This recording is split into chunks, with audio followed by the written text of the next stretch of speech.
Challenge করলাম, challenge করলাম, challenge করলাম, এদেশের মাটিতে মৃত ব্যক্তির বাড়িতে খাবার খাওয়ার পরে, কোরআন খতম করার পরে হাদিয়া তোহফা দেওয়ার সিস্টেম যেটা আছে ওইটা বন্ধ করে দেন। আমাদের হুজুরদের চোখ দিয়ে আর দোয়ার মধ্যে পানি আসবে না, বন্ধ করে দেন। কোরআন খতম করলে হাদিয়া বন্ধ করেন। দেখেন কেউ কোরআন খতম করতে যায় কিনা, বন্ধ করেন।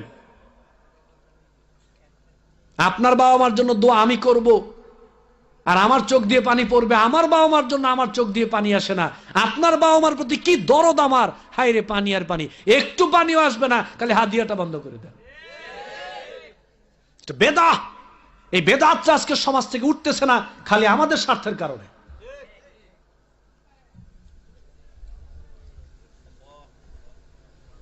কেমনে বুঝাইতাম?